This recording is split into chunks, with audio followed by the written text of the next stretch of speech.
Your name, your address, and your phone number are floating around the internet.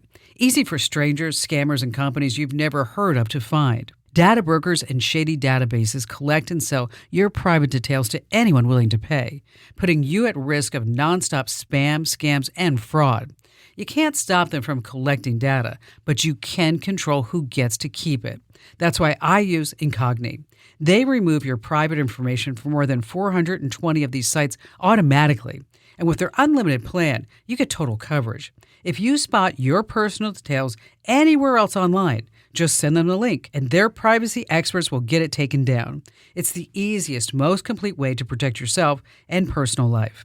Right now, you can lock in 60% off with my exclusive deal at privacykim.com. Go to privacykim.com right now and start protecting your privacy. This is so important. Privacykim.com. That's privacykim.com. Hey, welcome to the Kim Komando Show podcast for the weekend of January 7th, 2023. Hope you all had a happy holiday and, of course, Happy New Year. Let's get started. Here's hour one. You know, I always like to start with something interesting, and we talk about all things digital here. But offline, good old-fashioned board games, let me tell you, they are making a major comeback. I don't know if you know this, but sales of board games are up year over year, almost 30%. And what about card games? Yeah, they're up about 25%. And so, yes, this is a real game of life. And about 3,000 new games pop up every single year. So the question is, how are people finding out about these new games? Well, word of mouth. Not exactly word of mouth, also maybe word of TikTok. And what do you think is the best-selling game last year on Amazon? I'm not kidding. It's a game called Wingspan. It's a game about bird watching, another offline activity. But I'll tell you one thing. Yes, one thing about the game Wingspan. Don't play Wingspan with Sinead O'Connor because it's going to be a long game. So far, it's been 7 hours and 15 J's. Ooh, I know. And on that happy note, welcome to the Kim Komando Show. I'm, of course, Kim Komando, America's beloved digital goddess, here with you once again. And it's the largest show about all things digital, your most trusted source. You can find us on over 425 top radio stations throughout the United States. And, of course, we're streaming in your favorite radio app. Just search for my last name, Komando. And, of course, you can find us streaming as a podcast, a webcast, all 3 hours commercial-free over at getkim.com. Once again, that's getkim.com. And a special thank you goes out to all of our listeners on the American Forces Network Radio, serving more than 375,000 American servicemen and women in 175 different countries and 200 ships at sea. Get the Kim Komando Show. And our T-Mobile Unlimited listener line is now open at 1-888-825-5254 is the way to join us. And if you're just too shy to come on a award-winning, big-time national radio show and podcast, hey, I get that. Just head over to Komando.com. And in the upper right-hand corner, there's a link that says Email Kim, fill out that form, and I read every single note that you send me. And you're about ready to get more tech smarts because every single thing is now a tech thing. And if you're a regular listener, we're so glad that you're here. And if you're a new listener, wow, what took you so long to find us? You know, every single day I scour the news wires. I visit at least 30 different websites to make sure that you're up to date on all things digital. And this is part of the show where I like to talk about the top 5 things that are happening in news. And let's start with the Idaho police recently arrested the guy by the name of Brian Goldberger on suspicion of murder of those 4 college students back in November. What a gruesome murder it was. Now, the police used physical evidence and also an online tool. It's kind of controversial to actually get the guy. The tool is called GED Match. It uses DNA results from 23andMe and also Ancestry.com. So if you do a DNA search using those sites, you can upload your data to GED Match and then maybe find relatives all around the world. And the DNA profile that they recovered on December 27th from the garbage of his parents' house in Monroe County, Pennsylvania, the DNA matched a knife sheath left at the crime scene. Now, that's according to the police's probable cause affidavit. Now, the DNA analysis was conducted the following day, showed a sample from the trash that belonged to his father, Michael, with more than a 99% accuracy. More than 99%. And so they used that DNA sample and then they uploaded it to GED Match, and that's how they actually were able to go in and zero in on that guy. All right, number 2 on our list when the M in mom means Monster. One teenage girl in Michigan, she suffered a year of just digital anguish and torment. This anonymous troll just kept sending her cruel, humiliating messages every single day for a year. Every single day. Imagine if you got that as a teenager. And it didn't stop. She reached out to her mom and she's like, what's going on here? Mom, help me out. Her mother's name is Kendra Lasseri. And then her mother said, well, we have to call the police. And then the mom says, let's talk to your boyfriend's mother about all this and let's see if we can find out who this is. And still, no help. Well, the police and the teenager school, they couldn't find the cyberstalker. So the FBI intervened. And then what they found out, guess who was stalking this teenage girl, very vulnerable, right? Every single day for an entire year. Who was this person stalking her and sending her these messages? Her mom. That's right, it was her mom. There was more than 1,000 pages of text in her file. And using a computer to commit a felony in the U.S., she's going to face up to 10 years in prison. Poor girl, how can she trust anybody else for the rest of her life? Her mother did this. I hope they give the mom 10 years. Number 3 on our list, your car's so smart, and so are the hackers. When you think about it, your car's now what? A computer on 4 wheels. The average car today has about 1,000 microchips in it. Wow. EVs, we're going to double that. So beyond AC, you have backup cameras, personalized messages, seats, and of course you got the GPS and the list goes on. But it's also computerized. So this past week, security analysts reported that some big brands, I'm talking about Toyota, Honda, Nissan, Acura, and more, they have what's called API security flaws. These are developmental flaws. And this means that maybe cyber thieves could unlock and lock your car, hot wiring not included. So what's going on here? Okay.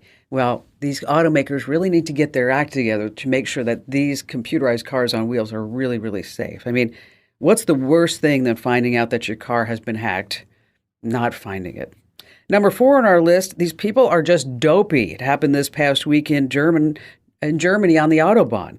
Guy's going 75 miles an hour in his Tesla on the Autobahn. I've driven there myself. And he's asleep. He is asleep. That's right. Police trying to pull him over, trying to wake him up. They couldn't do it.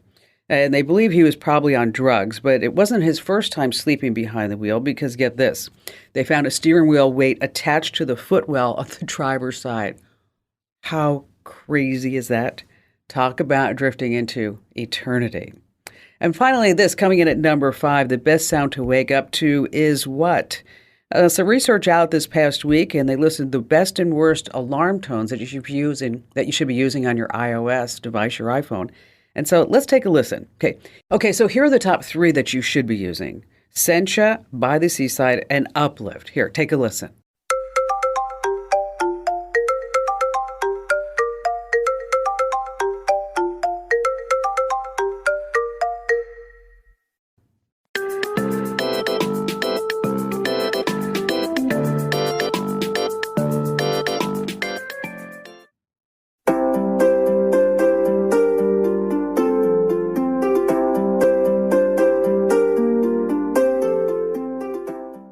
Now, the reason why is that these tones have sweet melodies in the key of C and a low frequency.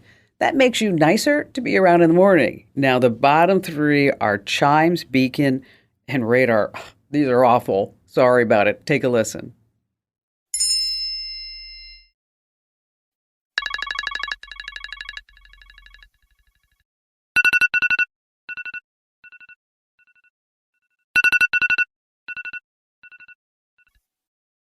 Now, these are short, sharp bursts of noise. Okay, they're also a really high frequency, so that's why you don't want to use this. A true story, a friend of mine told me this the other day. He went to church and he forgot to put his phone into do not disturb or silent or turn off the sounds, right? And so he gets a phone call when he's in church, and then all of a sudden, his alarm goes off and everybody in church starts laughing because guess what his ringtone was? Anybody? His ringtone was Highway to Hell. Could you imagine? All right, coming up, you don't want to miss, we have 3 apps that help you get into shape. We have some everyday objects that can threaten your cybersecurity.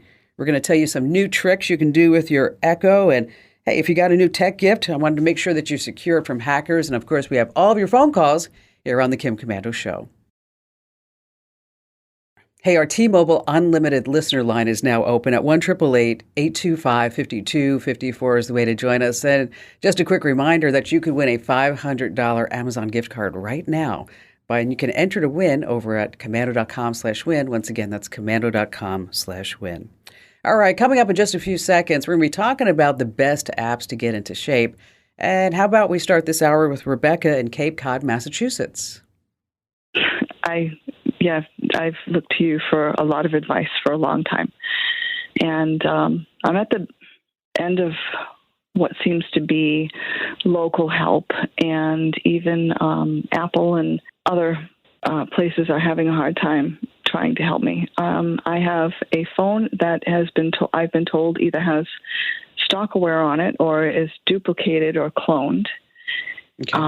And this is a replacement for another phone that this had happened to. My phone provider gave me a replacement phone, and now this is happening on this phone. So new phone was okay for a short time, and then I started having phone calls being interrupted. My phone has actually dialed people without me dialing them while I was in another call. And at first I thought maybe I just did that by hitting some button or something, except it dialed people that I had blocked.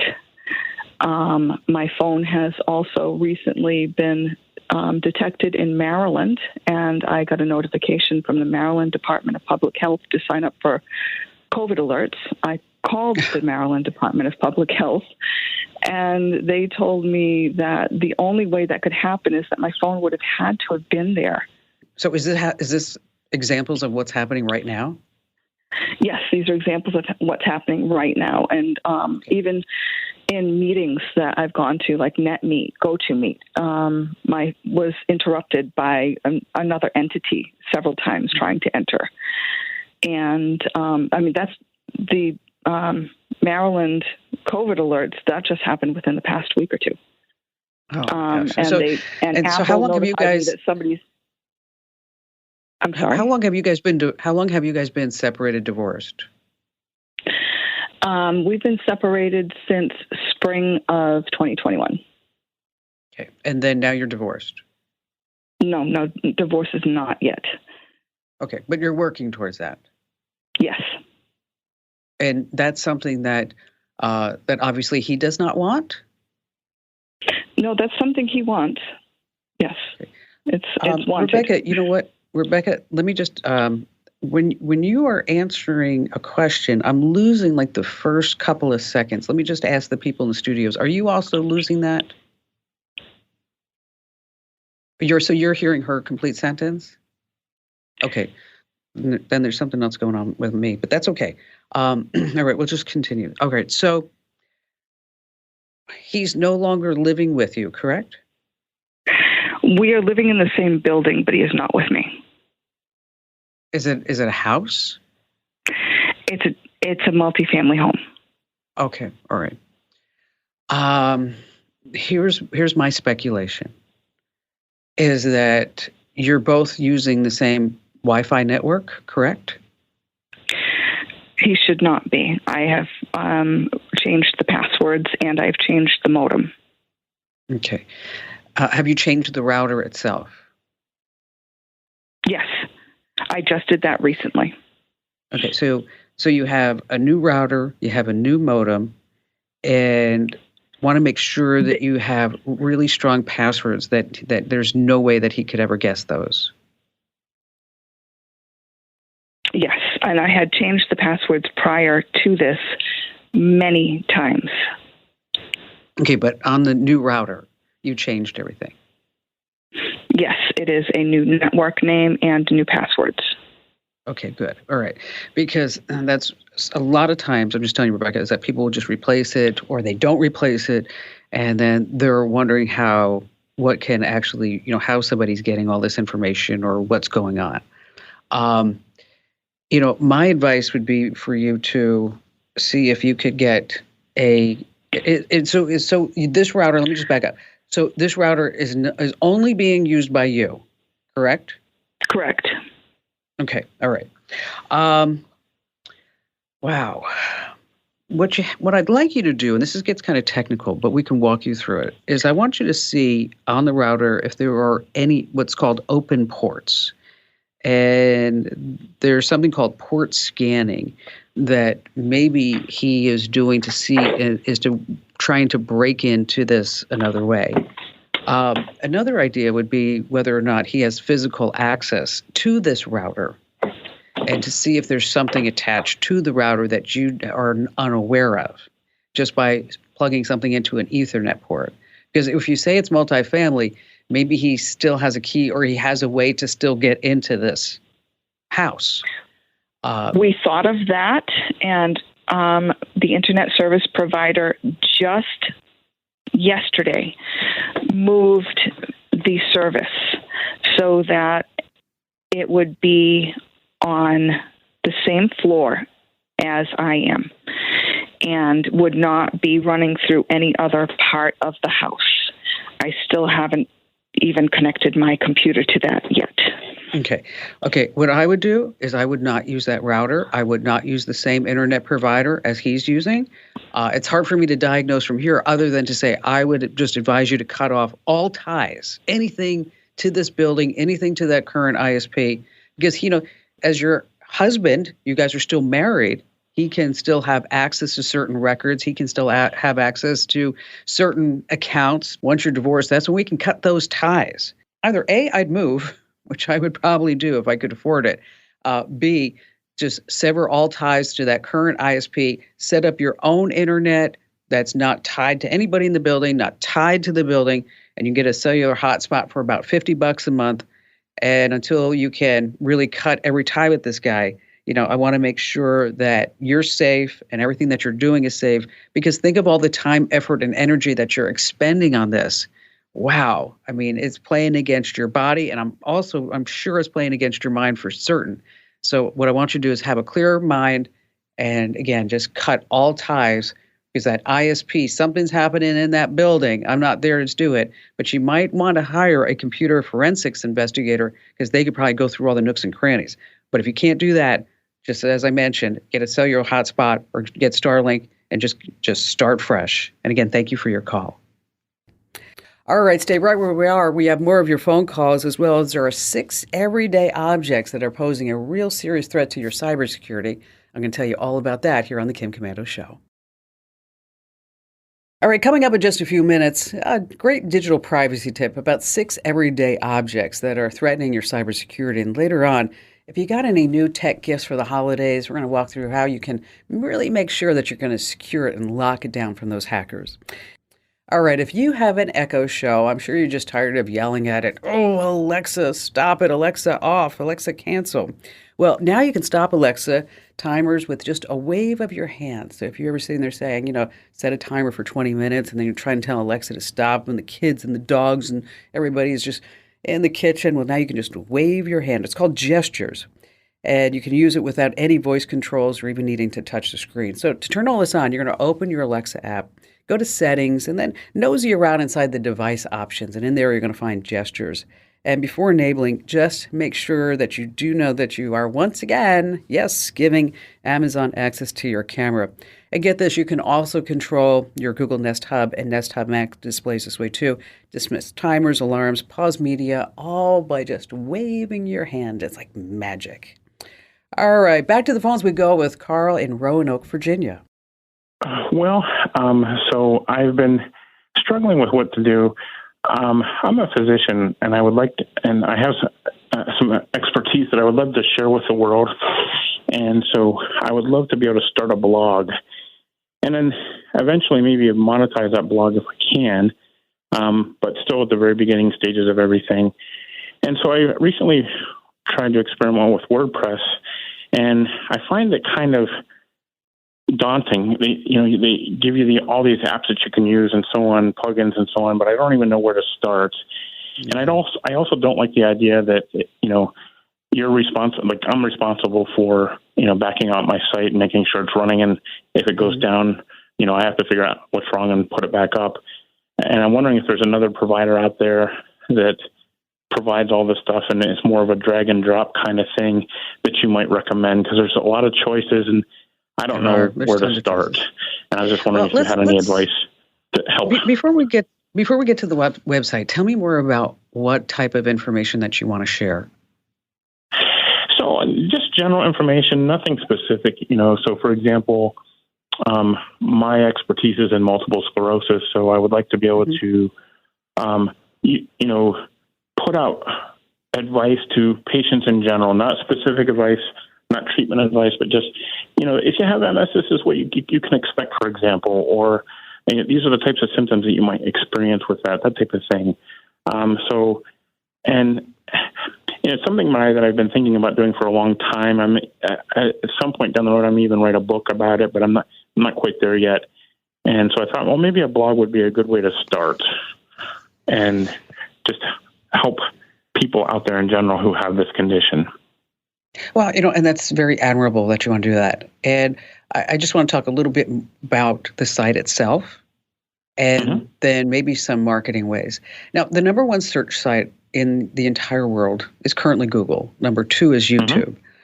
And people will type in, how do I know if I have MS? Or they'll go to WebMD or whatever it may be to get all these symptoms and to get information and knowledge about this. But you being a physician, you have probably incredible stories and intimate knowledge of successes and failures, things that people have done correctly, things that they have done wrong, and some expectations, and really just laying it down in a calming way that I gather that you would do that because I can just tell that you are that person instead of just saying, okay, here's what's going to happen.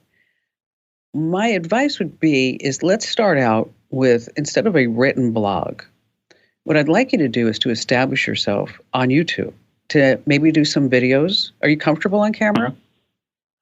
I can probably get there. I'm a little introverted, but I can probably get there. It's one of those things where I do get a little bit nervous about, but I think I could probably do that. Yeah, because and all you have to do is you make a series of videos, and you can outline this out. I mean, you've seen countless patients with this. Number 1, what to look out for. Number 2, resources that may be available to you, and tests. What do the test results mean? What is the prognosis? What can you do? I'm sure you probably even have advice about diet and nutrition and how to get some physical activity, even when you have limited mobility. So you establish yourself on YouTube. The problem is that if you build a website, they just will not come because there are just so many different competing websites, and you will be competing against the big dogs, like I mentioned, Mayo Clinic or WebMD and medicine.net. And so if you could come across and wear your white coat and talk into your cell phone, your smartphone's camera or another camera on a tripod and with some decent lighting, and make them 1 to 3 minutes, because people will lose attention after 1 to 3 minutes, quite frankly. And of course, you do want a simple website so that this way you can refer people there to get more information and to sign up for your email newsletter. Because once a month, you're going to put out an email newsletter. So this way you start attracting more users, more customers, so that, as you said, one day if you want to monetize it, you do have a customer base. And that email newsletter could be, come see my videos and here's some new research. And then you can also put that, as you said, on your site. Just starting with WordPress is very daunting. It's very overwhelming. It can be, because there are so many different options. And so that's why you astutely mentioned, are there any other website builders that are just drag and drop? And there are several. Wix is good, Weebly, Squarespace. Those are the 3 that I would recommend. So again, it's Wix, Weebly, or Squarespace. And what's nice about that is they have pre-designed templates.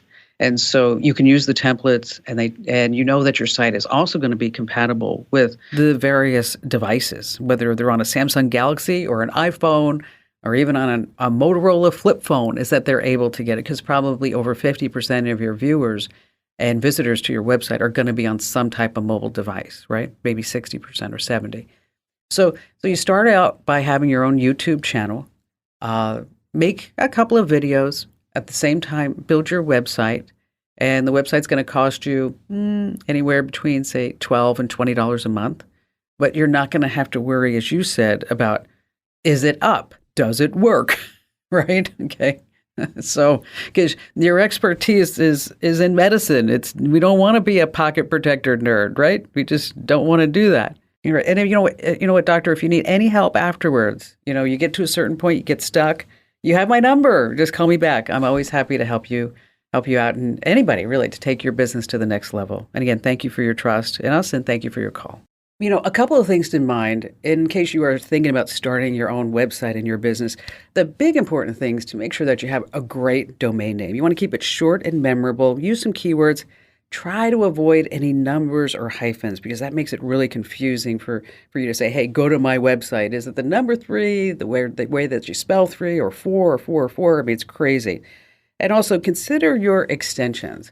If you can stick with a .com, .net, or .org, that's really the best way to do it. All right, this week's tip is about everyday objects that can threaten your cybersecurity. You may not be thinking about it, like starting with number 1, printers. Yeah, hackers can use your printers to infiltrate your network and then get in there. And once they're in your network, they can steal all your passwords and your documents, maybe look at your tax return scans, your print logs, fax logs, things like that. And we have the steps to lock down your printer over at commando.com. Number 2, your trash bin. Yes, I'm not just talking about the trash under your desk. I'm talking about where you put in, you throw stuff away. Maybe it's medical records or emails or anything like that, documents, and you're like, I don't need these anymore, because your social security number might be lurking on that. And speaking of physical records, make sure that you always have a shredder. I have one under my desk. It's from Amazon. It was like $80. It just makes it super easy, because you're like, oh, do I put it in the trash or the shredder? I think I'm going to put this one in the shredder. What about your hard drives? Yes, before you get rid of a hard drive, I want you to make sure that you erase it and you make sure that you don't have any of your data on it in case you need the steps. We have it all again over at commando.com. Now, USBs. I know these thumb drives are super handy to store a lot of things on, but you just don't want to leave them laying around. And by the way, if you ever get a USB in the mail, drive in the mail, and it's like, hey, open this up for this special offer, don't do it, okay? Of course, your routers put your home network at risk. I want to make sure that you're going to change the default password. Sites like Router Passwords, it's helpful if you don't know your router password, but it's also scary that any router, you can figure out what the default password is. And of course, finally, your old smartphones. I mean, you want to make sure that you just don't turn it into a secondhand shop. You send it off to Amazon to sell it, or eBay, or what have you. You want to make sure that you're wiping all your old devices. And so we have the steps to wipe the iPhones, Android phones, smart speakers, PCs, Macs, and more over at commando.com. All right, still to come, we have more of your phone calls, as well as, speaking of hackers, if you have some new tech, you need to lock that down here on the Kim Komando Show. Hey, I already mentioned it once, but I want to remind you again that we are giving away a $500 Amazon gift card. That's right, $500. What would you buy on Amazon.com? Which, of course, you can buy anything on Amazon.com. But what would you buy if I just gave you a $500 gift card? Yeah, think about it. So you can enter to win right now at commando.com/win. Now, here's the deal. That's why I want to talk more about it. Because not only can you get one entry, but if you do additional things, you could get even more entries. Like, for example, if you subscribe to my podcast, Kim Komando Today, on Apple or Google, you're going to get another entry. If you subscribe to a newsletter, you can get another entry. If you follow us on Twitter or Facebook or Instagram, yes, you can get even 3 more entries. You can share it on Messenger, share it with your friends, get more entries. So just don't go ahead and just type in one email address and think that you're done. You just type in your email address and then start clicking those extra buttons to get those extra entries, because yes, $500, we're going to give it away in just a few weeks. So you want to make sure that you do it now while you're thinking about it. All right, coming up next, we have Jenny, and you're in Fort Worth, Texas. Hi, Jenny. I just discovered your show about a month ago, and I have to say I feel like I'm getting smarter every day, so thank you for that. I'm a fan. Oh, and so how did you, let me ask you, how did you find us? I actually was doing a search to see if you could load safety features on an older car, because we were looking for my son who just turned 16. We were looking for a car for him, and we were debating if we needed to get a newer car to have all the safety features, or if we could maybe get some of that technology on, my car or an older car. And so that led me to the posting on your site, which led me to your podcast. Oh, that's awesome. Well, thank you, Jenny. I appreciate that. So since we solved that problem, what do you have going on now? Well, Well, my question is, I have a bunch of CDs that I invested in years ago, and I went to listen to some of my holiday music the other day and discovered that, unfortunately, my CD player has broken. And so I'd like to know if there's a way I can listen to my CD collection digitally using my iPhone without having to, reinvest in purchasing all that music digitally again. I know. I just found a whole bunch of CDs myself. They were like tucked away in a closet. I'm like, and I put them in the giveaway pile, and my husband came running like, "You are not giving those away." And I'm like, oh my gosh, what are we going to do with them? But anyway, really, it's not easy. It's not hard to do. Do you have a Mac or Windows, or what are you using? Windows and or my iPhone, either way. Okay, so what we're going to do is first we're going to get them onto Windows. Okay. And so with your laptop, it probably doesn't have a CD drive. So what we're going to do is you're going to buy a CD drive that connects to your Windows computer. They're about $30. Mm-hmm. And then you're going to use a program called a CD Ripper. And I'll send you a link to this. It's called DB Power Amp. It's been around for a long time. And so then you're going to rip the music onto your laptop. And then that's where you can upload it. You can put it on Apple Music, but you might want to put it on YouTube Music because it's free to download, it's free to use, and I think you get, I don't know how many, I think you can have 100,000 tracks on there before you start paying. But what I like about it is that if you ever, Apple sometimes does stuff with DRM rights. And they haven't, meaning that there's digital rights management on some of the music, which may make it not possible to play across all the platforms and stuff like that, even though it's your music. And so that's why if you can use YouTube Music and then you can use the YouTube app, then that really makes a lot of sense, again, because it's free. It's free to use, free to download, good stuff like that. So hang on the line. And Jenny, once again, thank you. I'm so glad that you found us and you found the podcast. That's so fabulous. And then Amber's going to send you off a link to an external CD, DVD, drive burner, and also it'll read it and all that other good stuff. And then also a link to the program that you want to use, the DB Power Amp, in order to get that music into your computer. And then from there, you can put it on Apple, you can put it on YouTube, wherever you want to do. And then you'll be good to go. And thank you for your call. When you start hearing about CD sales, you may think like, compact discs, right? I mean, these are so last century. Actually, they're not. CD sales are on the increase. As a matter of fact, if you're an independent music producer, what percentage of your sales do you think are going to come from CDs? What percentage? I mean, of course, you're going to have your whole digital album out there. But what is that percentage that will come only from CDs? Can you make a guess? Make a guess. All right, I'll tell you the answer. 10%. 10% of your sales are going to come from CDs. And also what's on the rise? LPs, yes, vinyl records. Apparently it's not just the millennials, but the Gen Zs, yes, they have album players too. I was so surprised. I went over to Ian's house and he's like, Mom, look what I bought. I'm like, a record player? And he's like, yeah, isn't it great? I'm like, okay, old school we go. All right, stay right where you are. So if you got some new tech for the holidays, I'm going to talk about how you need to lock it down from the hackers here on The Kim Komando Show. All right, so odds are you had a few digital items under that tree this past year, and I want you to remember that you need to secure it. Like, number one, always create a guest network that you use for all your connected gadgets. Now, your main network is where you get work done. That's where you do your banking and you buy things. So with two networks in place, hackers get less of a chance to steal more important data off your main network. And that guest network, too, is also a great idea in case you ever have friends or family over, is that you can always give them access to a guest network without your main network. Okay, next up, strong passwords. I know, so tired of hearing about strong passwords. It's a royal pain. But your gadgets come with default passwords that are easy to find by just doing a basic Google search. So I want you to create strong, unique passwords, a password that you've never used and it cannot be easily guessed. And if the gadget asks for two-factor authentication, take a moment and just be sure that you set it up. And finally, update whatever tech that you got, whether it's a new phone, laptop, security camera.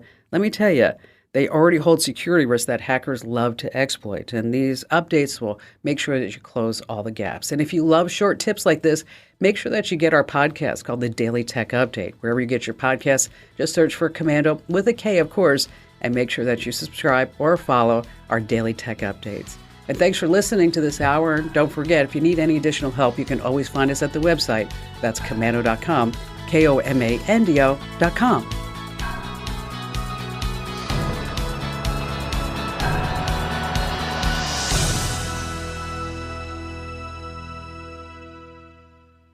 If you own a home, listen up. This is scary. The FBI is warning about a crime on the rise, home title theft. And it doesn't happen the way you might think. No break-ins, no stolen keys, just a forged signature on a single piece of paper filed with the county. In minutes, criminals can transfer the title out of your name, then use your ownership to drain your equity or even sell your home. The worst part, most people don't know what's happening until they get collection or foreclosure notices in the mail. That's why I trust Home Title Lock. When you visit HometitleLock.com/Kim, you'll get a free title history report and a 14-day free trial of their $1 million triple lock protection, including 24/7 monitoring of your home's title, urgent alerts to changes, and if fraud does happen. Their U.S.-based restoration team will work to restore your title, covering costs up to $1 million. Don't wait. Protect your home and equity today. Get your free 14-day trial at HometitleLock.com/Kim. That's HometitleLock.com/Kim. It's the Kim Komando Show podcast, and we're up to hour 2 for the weekend of January 7th, 2023. I always like to start with something interesting, and despite all the attention that the metaverse is getting, Meta, of course, formerly known as Facebook, their stock is in a free fall. But they're not the only ones that are getting in the VR race. Oh, by the way, VR headset sales are down year over year about 12%. So guess who else is getting into VR? Okay, the company starts with the letter A. It's not Amazon. That's right, it's Apple. And word out this past week that they're going to use a lot of tech that's built into the Apple Watch and also iPhones and iPads. They're calling it a mixed reality headset instead of a VR headset. It has a physical dial that will switch to a view of the real world. The battery pack is going to be on your waist, and then there's small motors that will automatically adjust the lenses. It's going to be coming next year. Okay, the price, this is Apple we're talking about. So a regular VR headset, maybe between $500, $700, maybe $1,000. Apple's headset, ooh, yikes, over $3,000. And Apple is thinking too about launching a new car, but like VR headsets, it's taking some time. Well, with the car, they have yet to install the Windows. Crack myself up sometimes. Hey, on that happy note, welcome to the Kim Komando Show. It's the nation's largest show about all things digital and the most trusted source. You can find us on over 420 top radio stations throughout the United States. We're streaming in your favorite radio app. Just search for my last name, Komando. And we're streaming as a podcast, as a webcast 24/7 over at getkim.com. And a special thank you goes out to all of our servicemen and women who are listening to us on the American Forces Network Radio. Our T-Mobile Unlimited listener line is now open at 1-888-825-5254 is the way to join us. And just a quick reminder, if you're just too shy to come on a big-time award-winning national radio show and podcast, you can always shoot me your question via email at our website. That's the best way. Head over to komando.com. And on the right-hand side, there's a link that says Email Kim. I read every single note that you send me. And you're about to get more tech smarts because every single thing is, well, now a tech thing. And if you're a new listener, welcome. And if you're a regular listener, welcome back. All right, every single day I visit at least 30 different websites to make sure that I'm up to date and to bring you up to date. And this is part of the show. We're going to talk a lot about new products, specifically what has been announced at the Big Time Consumer Electronics Show, where they attracted about 100,000 plus attendees. They had over 3,000 exhibits from folks in 166 different countries.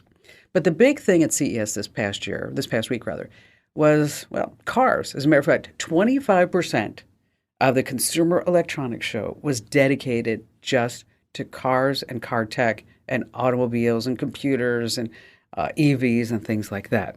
Now, BMW, everybody's talking about that. They have something called the iVision D. This is a windshield augmented reality. It projects screensavers, messages, your TikTok feed, maybe in your Instagram feed, your calendar, your emails, everything all on your windshield. I think that's going to be pretty dangerous, don't you? But they also said that the car has a digital soul. They're calling their personal assistant D instead of, say, Apple Siri or Amazon's Alexa or Google Assistant. Now, it's also a color-changing car, so you can choose up to 32 different colors for the car. Endless colors, they say, for different patterns. What color am I wearing today? Pink? I think I should have a pink car. Another big auto reveal at CES. This is going to be a hot seller for Amazon. I'm talking about the Ring Security dash cams. They work just like Ring's at-home security cam system, but only for your car. And if the sensors sense something, they're going to trigger recording and alert you via the Ring app. And you can also talk to your car thieves as they're breaking in. Excuse me, can you leave right now? Please don't take my laptop, my iPad that I left on the seat. Also coming to your car soon, Fortnite. Yes, I'm not kidding. NVIDIA's GeForce Now game streaming will bring online gaming to your car. How fun is that? Only for Hyundais and Polestars in 2023, so you can play your games with all your buddies. But they are going to put some security behind it because you can only play when the car's parked. All right, number 2, more about some AI. At CES, there comes LG's Mood Up. What is that? Yes, it's a refrigerator. It has LED panels, and there are 1,800 different color combos. Plus, you have themes for your refrigerator, like healing and season. There's also another gadget. TikTok chefs are going to love this. The Samsung Bespoke AI oven. Right? It's an AI oven. Why would you think you would want an AI oven? Anybody? Yes, you're so smart. So that this way you can stream everything as it's cooking on your social media feed, because that would be really exciting to watch. Yes, I don't know. If only the oven would let you play a game of Pac-Man while you cook some Asian food, because it's also a walk, walk, walk, walk, walk, walk, walk, walk, walk. All right, moving on. Number 3. Yeah, I know that was bad. Let's talk about Amazon's Sidewalk Network. You're opted in automatically, and this way you can share a little bit of your bandwidth with other devices. Well, Amazon said they're going to be opening this up to third-party developers so that this way we can have more people and more devices using the Amazon Sidewalk Network. And we're charging them for that too. Amazon's so smart. Roku, guess what? They're not only into high-tech streaming devices, they now have their own TVs. And of course, they're going to be tracking everything that you watch and what you do and what you click on and things like that. Number 4 on our list, oh my gosh, this stroller, okay? A Canadian startup rolled out a $3,300 artificial intelligence self-driving baby buggy. That's right, seriously, they want you to hand over $3,000 to strap your precious little infant into their stroller. As it plows along, it will rock the baby back and forth and play some soft music. Why would you buy this? Okay, I mean, when Tesla can go 2 years without someone dying in one of its self-driving cars, I might take a look at the baby carriage again. And finally, this coming in from CES, the toilets. Yes, Withings has an iPhone-connected urine reader that goes into your toilet and transforms it into your own personal lab. It analyzes your waste, sends important data back to your smartphone. Urine has over 3,000 metabolites. I never knew this. Offers some deep insight into your health. After all, when you go for your annual physical, what do they want you to do? Pee in the cup. And also, Panasonic has partnered with Molten Brown to make a creation you never knew that you actually wanted. It's a multi-tool for the bathroom. It can clean out your nose hairs. It can shave your head. It can trim your beard. It can get rid of the hair in your ears. And guess what? It's also a toothbrush. Yes. Talk about having hairballs. Can't talk. All right, coming up in this hour, we have Brand New or Not True. You're going to love this one. And also, we have our new money tip. Yes, it's a new feature here on the Kim Komando Show, a weekly money tip. And this week, it's all about how to bring in some additional income by selling the stuff that you already have. And I'm not just talking about tech stuff.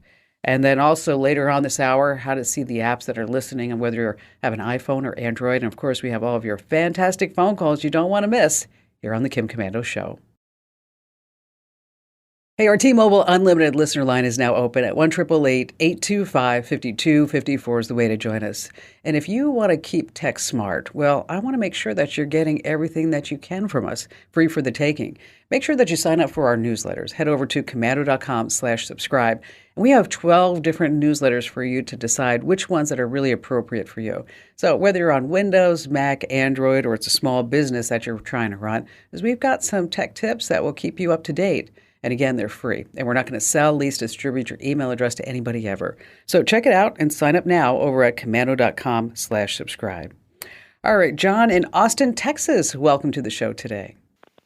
Yeah, so I have a birdhouse, and it's got an associated Wi-Fi camera, and the vendor of the camera wants me to install an app on my phone, my cell phone. Mm-hmm. My wife's got an iPhone, and that's where we were doing the installation. But in the process of doing the installation, I'm assuming this is just trying to interface with the camera so we can get the imagery. The app wants us to enter in our Wi-Fi password. Sure. And I'm just not comfortable keying in my Wi-Fi password into this third-party application. Is that just paranoia, or is that a real concern? You're so cute. What kind of camera is it?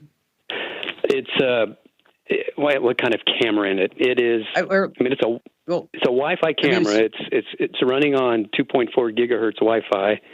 I guess that's the signal it needs. Well, what does the camera do? Oh, it basically just bolts to the top of the birdhouse, and you shut the lid of the birdhouse, and it just points down in there. And, if there's any activity in the birdhouse, it picks that imagery up and sends it. I'm assuming it sends it to my network. Then that app allows me to view that imagery. Yeah. You know what? Yeah. It's probably harmless. And anytime we want to give out our Wi-Fi password, I know it's like, oh, is that something that I need to do? It used to be our Social Security number until we realized that every Social Security number is for sale on the dark web. We're like, okay, I guess that's that. But you bring up a great point. And the great point is called network sniffers. Have you ever heard of that? Have you ever used one? I'm familiar with a network sniffer. Sure. Okay, well, good, because the network sniffers, for everybody who hasn't really looked into it or what it is. It's a software or hardware device that it will capture and analyze network traffic, so that this way you can see all the data that's being transmitted. And there are all kinds of different sniffing tools that are available. Really popular one is called Wireshark. Another one is called TCP dump. And basically you connect your computer to the same Wi-Fi network, and then you can run this sniffer and start capturing these packets of data that are being transmitted. And then the sniffer will display the data in a format that you can see exactly where the source is and where the destination of the data is, the type of data, the size, things like that. And so if you really wanted to see where the data was going from the birdhouse and where it was headed, and, I'm sure maybe it's going to your network and it's being stored in the cloud, it's not that you're being paranoid, you're just really being safe. And I want to make that distinction, because there are so many data breaches that we get alerted to. It seems like every other day nowadays. It's almost like the little boy who cried wolf. But it's good to be aware, and it's good to question, is this really necessary? And you can use something like Wireshark or TCP dump. But if you're interested, there are some cameras that don't use a wireless network at all. It just will save to an SD card. But the bummer with that is, I know, you got to take the SD card out of the camera, then bring it to your computer, your laptop, tablet, whatever, and then plug it in, then download all those images. So I would just go ahead and say, go ahead, give the password. If you do have any concerns, keep in mind you do have another option, and that is to set up a guest network. And so you put all your internet-connected devices onto a guest network, and then on the guest network, you don't do all your major banking or anything like that. So if you have any concerns, just set up a guest network and then put the camera on that, and then you'd be good to go. John, thank you for your call. There's another advantage of having a guest network. It allows you to provide internet access to folks that come over to your house without giving them access to your main network, your internal network, and all your devices. So it'll help protect from potential security threats posed by any unknown devices that maybe your family and friends are bringing. And, it just is a safe thing to do. You don't have to give them a password either. Just set the guest network up and go, here you go. Just sign on. All right, if you're selling your home, no doubt you need this nice big virtual tour of your home on all these different real estate websites. But I want you to be super careful about what's inside the videos and those photos, because again, anybody can just look at this video and look at the photos of your website. Now, the reason why I bring this up is recently at the University of Washington, the researchers examined some really popular real estate websites for privacy risks. And what did they find? Get this. Of the 44 virtual tours that they examined, every single home, every single one, had at least one piece of private information just free for the taking right there on the site. I'm talking about maybe a photo, letter, passwords written on a sticky note, a diploma. I'm talking about identity theft here or just breaking into your accounts. So this is a big win for scammers because many home listings also include for the thieves floor plans. Yes. No reason or need to stake anything out anymore. They know which window or door to use to quickly break into the house, grab a computer, get a big screen TV, maybe a jewelry box. Now, virtual tours, I know you need them in order to get your home sold because, well, that's how, it seems like since the pandemic, that's how most people are looking at their homes nowadays. But I really want you to think like a criminal, think like a scammer. Before you put your home on a virtual tour, I did this just myself about a month ago, is that I want you to strip the whole house of any personal effects. And also look at doggy doors, security alarm locations. Make sure that those are not disclosed in any of these virtual tours too. And make sure you blur out, if you can't get the photos off the wall or whatever it may be, you just make sure that you blur them out before you get them out there. And these real estate websites, the traffic is just incredible. And if you're not using one to even just keep tabs in your neighborhood, I totally do this, is that save some homes in your area. So this way, anytime the home gets rented or sold, you get an automatic alert, which is really handy. So that this way you can keep a pulse of what's going on in your local real estate market. All right, we always want to lose a few pounds at the beginning of every year. So here are some apps you might want to check out. Let's start with the MyFitnessPal app. It calculates how many calories you burn from exercise.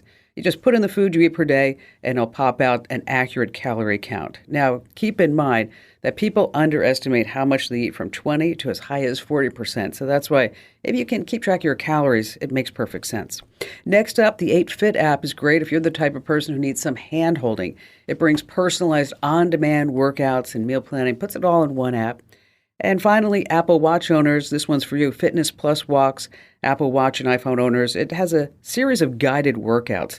It'll show you an accurate heart rate to get you working in tip-top form. And all right, still to come in just a few moments, we have brand new or not true, and this week is especially tough, so make sure you have your thinking cap on. And then later on, how you can see which apps are listening in on your conversations on your iPhone or Android. All right, brand new or not true is America's favorite game show sensation that you can hear on radio stations all across the United States and also as a podcast, and where you can play along and guess, is it brand new or is it just not true? Because every single day, it just seems like there are hundreds, if not thousands, of new tech products that get released. And so often it's like, what were they thinking? And then you find out that it's a real product. And so, yes, I make up the two fake products, and there's one real product. And it's up to you to decide which is the real product. Now, joining us every week, we have a special guest contestant. And if you'd like to be a guest contestant, you can always drop me a note through the website over at commando.com and hit the button that says Email Kim. And joining us this week as our contestant is Shay in Battle Creek, Michigan. Hello there, Shay. Hi. How are you? Good. How are you? What do you do in Battle Creek? So I work at a doctor's office. Awesome. All right. Yeah. And what do you do there? I do the computer work and all the paperwork. All the busy work. All right. So you are really into details, right? I can imagine. So yes, you are going to be, I bet you're going to win. Now, it's a big prize if you win Brand New or Not True. It's an official Kim Commando Show fanny pack. And I know you may sit there saying, like, come on, Kim, can you do better than that? But let me tell you, Shay, people love the Kim Commando Show fanny pack, and you will too. All right, so I'm going to present you 3 products, and it's up to you to decide which is the real product to win the much coveted Kim Commando Show fanny pack. You ready to play, Shay? Sure. All right, product number 1. Did you ever look into a crowd, Shay, and think to yourself, they all would love me if they only knew me? Well, thanks to augmented reality, there is a way for total strangers to see who you are as well as your likes or dislikes, because there's a brand new app. It uses AR, and when you fire up the app, it uses your phone's camera, so you can aim it at somebody in the crowd to learn more about that person. You see their top-rated and most liked Facebook and Instagram posts because, social media sites are tracking our faces anyway. So let's say you're attending a trade show, conference, or convention. So you don't have to waste your time wondering like who's ready for connections or what they are into. You just hold your phone up, you look at pictures of people who may like cats and memes. And then you'll see other people who like motivational slogans, and they even post motivational slogans. Like maybe this one: if you let your head get too big, it'll break your neck. Yes, that was actually said by Elvis Presley. True story. The app is free, but there are a lot of in-app purchases, as you might imagine. All right, product number 2. I don't know if you remember this, Shay, but you ever go to the airport and they would have these big boards that would show airlines and flight numbers and gate numbers. This is before all the digital screens. And each number and letter was in its own box. And when the letters changed, it looked like a deck of cards that were shuffling, and it made noises too until that number or that letter showed up. Well, it's back. You can get your own mechanical board for your home or office. But this way, people can send you text messages to it, or you can watch the latest stock prices. One dad actually used it to teach his son the ABCs. You control it from anywhere using the free app, and the app should be free because this digital message board is $3,000. But I'll tell you, I like this product. I'm all for them. Get it? For them? Sorry. All right. Product number 3. A recent survey says that over 47% of over 73-year-old Americans are using some sort of smart device. That makes sense. But the problem is a lot of the tech isn't really geared towards this age group. So now we have something called the Smart Senior GPS. Sure, you can plug in where you want to go, get turn-by-turn directions and real-time traffic. But the Smart Senior GPS does one more thing. When you enter your destination, Shay, say, for example, it's CVS or Walgreens or Rite Aid. Instead of the GPS saying that you arrived, the Senior GPS gives you hints or reminders. So when you get to your destination, say it was CVS or Walgreens, it'll say, hello. In case you forgot, you're here to pick up your prescription. Now, they're also working on smart handheld gaming consoles to put out senior-oriented games like Pin the Toupee on the Bald Guy or Capture the Medicare card or Where Did I Leave It, Mr. Wolf? So those are your 3 products. We have Meet a Person app, we have a digital message board, or we have the Smart Senior GPS and other smart tech for seniors. So, Shay, the pressure's on. Which is the real product? Which one? I'm going to go with the digital message board. All right, Shay, let's Shay's going for the digital. Is that your final answer, Shay? Are you sure? Final answer. Final answer. Okay, she's confident, judges. What do you say? Oh.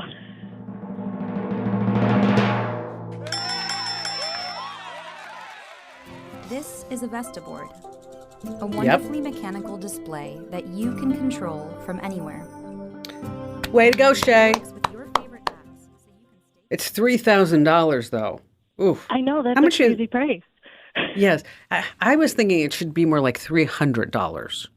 Then I think it has some legs. You know, $3,000 for a digital message board is like way too much money. All right. Well, congratulations on the huge win. And I know you have a question for me now, so how can I help you out? I do. I'm curious about crypto wallets, physical crypto wallets. I have some coins on exchanges currently, Crypto.com and Coinbase, and I would like to put them on a physical wallet. So I'd like to know your recommendation of what's your best recommendation for that. You're so smart. You need to get it off of the you need to get it off of the exchanges because I'm sure you've been following everything with crypto, right? It's crazy, nuts. It's scary, nuts. Yeah, it's very scary. Especially, have you been following the FTX exchange story? Yes. That's my motivator. Oh, yes, okay. I mean, they were taking people's money to buy boats and penthouse apartments and, oh gosh, all calling it in the name of research. That is going to be, that's a scandal bigger than Enron and Lehman Brothers combined. Sam Bankman-Fried is the guy's name. It was once valued at $32 billion. Operating out of a hotel in, I think, Bermuda, Bahamas, or someplace like that. Bahamas it was. They have over $8 billion in liabilities now. And they say that that they have over 1 million creditors. And if you lost your money on that whole scam, is that it doesn't even qualify for a tax write-off because they didn't sell the asset. It's like, oh gosh, really? So I'm really glad that you called. And for anybody who has any money on any exchanges, you need to get it in your own physical wallet. And it's not that hard to do. It's fairly easy, and the instructions are all online. The one that we recommend, and we also have a book about cryptocurrency. We recommend it in the book as well. It's the Ledger Nano X. It's $150. We'll send a link over to you for you to buy it, Shay. So you don't need to write any of this down, okay? Perfect. But what it does is it keeps your coins and your NFTs, if you have any of those, because they're also going in the crapper.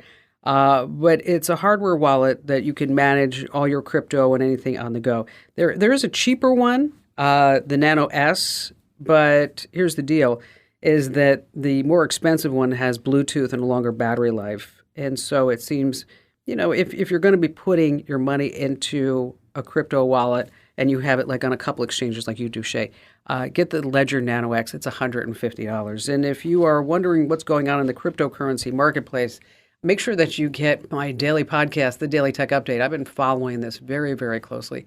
So wherever you get your podcast, just search for Kim Komando Daily Tech Update. And again, it's 1 minute a day where I give you the latest news. And this whole crypto marketplace has been on my screen for a really long time, and it's really, really interesting. Boy, I'll tell you, the crypto market is just crazy right now. So, okay, let me ask you a question. How do you get $1,000 in cryptocurrency? How do you get to have a savings or an amount in your account of $1,000 in cryptocurrency? You invest $2,000 in it. So the market is bonkers. Don't put your money in crypto right now. All right, so we're going to start the new year with a money tip about how you can get rid of your old stuff and make sure that you are getting the top dollar for it. Now, there are different places to go on the internet to sell different things. And first of all, make sure that your privacy is protected. Don't use your full name as your avatar, your username, whatever it is. Don't meet a stranger or allow them to come into your home. You want to meet at a third-party place. We have all those tips on the website. I want to really focus on where you should go to sell your stuff. OfferUp is number one. It's free to use, and it's geared towards local sales. And you can message interested buyers via the app, answer questions, finalize details. Selling is super easy. And for local sales, money changes hands in person. Goods that are shipped, payments are made through the app. Next up, we have Poshmark. This is good for used and new clothing, accessories, and shoes, but you can also sell home goods, pet items, and also some electronics. The listing is free. We go through. There are some commissions. For sales under $15, Poshmark will take $3. 15 or more, they take 20%. Now, Declutter is a great place to sell tech gadgets, really tech gadgets. I'm talking about old phones, computers, tablets, CDs, DVDs, video games, smart home gear. And for example, if you have, you just enter information about the item that you want to sell, model number, condition, and Declutter offers a guaranteed price for them. And there's also a built-in barcode scanner in the app that's super handy. Coinscatalog.net is a place for old coins. Facebook Marketplace, it's free to sell just about anything to anybody in your area. And of course, there's eBay and Craigslist. But there again, I would probably hold off on Craigslist and use all these other sites before that one. So in case you need links to all these sites, more information like commissions and some tips on getting the most money for your goods, just hit our website. That's Komando.com, of course, and search for how to bring in more income in the new year by selling your stuff or just selling your stuff. All right, still to come, we have more of your phone calls, and later on, are your apps listening? Well, I'm going to tell you how you can know for sure whether you're using an iPhone or Android here on the Kim Komando Show. All right, Scott, welcome to the Kim Komando Show. Okay, I work at a small catering company, essentially 4 people. Previous employee set up the Instagram and Facebook. We no longer have the password, his email, and he doesn't return phone calls. How can I reset that? Did he use his work email address? He did, but it's been removed from our servers. Okay, so here's what you need to do. You need to reinstate that email address, and you can check it. You can put a password on it, and you pull it up. You can put a distribution list and have it forwarded to you. But the easiest way to do this is just to recreate the email address for the guy or gal that is no longer with the company, and then get that link, and then that gives you the ability to sign into the account, because that's where you can reset the password, because all the password requests are going to come back to that email address. And so that's where you can reset the password and then assign another email address and another password, and then you'll have complete control of the account. But let me just give you a tip. One of the things that we do here for all of the social media accounts that we have, whether it's on Facebook, Instagram, Twitter, because it's not uncommon, and you're not alone, that more than one person should have access or will have access to a social media account, right? I mean, because somebody wants to post or somebody wants to look at the metrics or things like that. Is what we do is we actually have an email address for each different social media account that doesn't go back to a person. It goes back to a distribution list of 3 or 4 people. So if somebody's trying to monkey around in that account, all of us know that somebody's trying to do a password reset. But in addition to that, when the employee leaves or if somebody gets ticked off, is that they never have control of that account. Okay. That makes sense. So, yeah, so that's the easiest way. Of course, we can send you to support form hell. Okay. Yes. Try to get somebody. Yes, exactly. Try to get some. Is there some person? Is there a human at Instagram? Anybody? No, they're hard, but they don't want to help anybody out. Although Facebook, they just said that they just launched.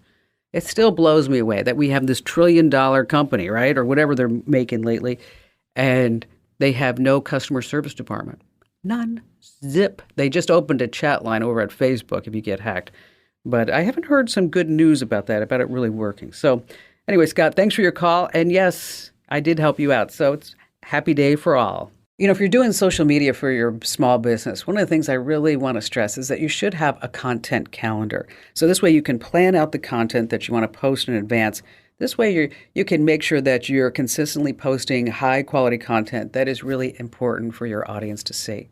And just a quick reminder that you can get our daily tech updates. So wherever you get your podcasts, make sure you search for Commando with a K and get our daily tech updates. Every single day, you're going to get a 60-second news story as well as a digital life hack from me. So again, that's our daily tech updates. Wherever you get your podcasts, just search for Commando with a K. Have you ever wondered if the apps on your phones are really listening to you? Well, here's the scoop. Probably when you installed the app, you didn't read the app's terms and conditions. And all that legal mumbo-jumbo that you said yes to when you clicked agree, you may have given these apps your permission to listen to your conversations by using your phone's microphone and then collect all that data and sell it. So how do you know which apps are doing this? For iPhone users, open Settings, tap Privacy and Security, and then tap Microphone. This pulls up a list of all the apps that are using your mic. From there, you can disable the apps you don't want them picking up any conversations. Now, for Android, similar story. Go into your settings, find the Apps Permission Manager, and disable the mic for any apps that should not be using it. And before you download any app, make sure that you read the reviews in the Apple App Store or Google Play Store, because sometimes you can really get some clues on some privacy issues within these apps. And just a quick reminder, also make sure that you enter to win that $500 gift card. You can enter to win right now at commando.com/win. That's commando.com/win. And be sure to make sure that you tell 3 people about our show and podcast, because knowledge is power. If you need any more information about anything I talked about, hit the website. That's commando.com, Komando.com.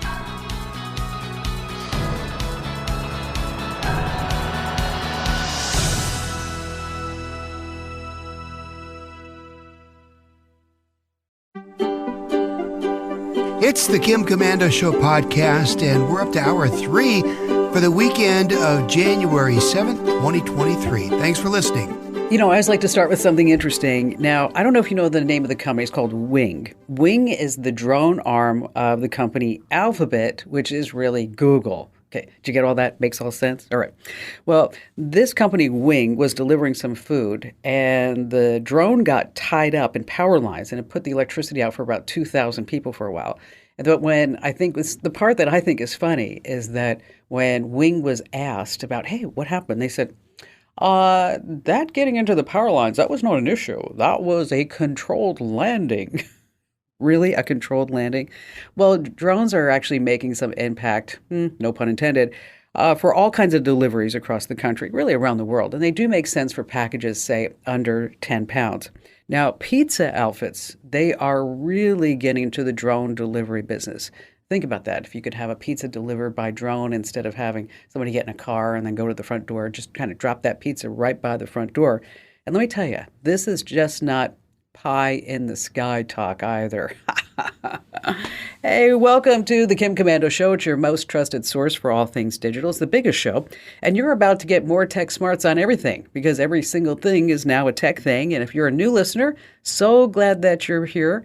And if you're a regular listener, hey, welcome back. You can find the Kim Komando Show on over 425 top stations across the United States. And we're streaming in your favorite radio app. Just search for my last name, Komando. And you can find us streaming as a webcast, as a podcast 24/7 over at getkim.com. And a special thank you goes out to all of our listeners on the American Forces Network Radio. Our T-Mobile Unlimited listener line is now open at 1-888-825-5254 is the way to join us. And just a quick reminder, if you're just too shy to come on a big-time award-winning national radio show and podcast, well, I will read every single email that you send me. If you send it to komando.com, head over to komando.com, and in the right-hand corner, the homepage, there's a link that says Email Kim. All right, every single day I visit at least 30 different websites to make sure that I'm up to date on all things digital.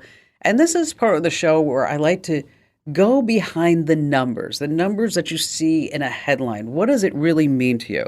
And number one is $1 trillion. $1 trillion. Wow. That's a lot of bank.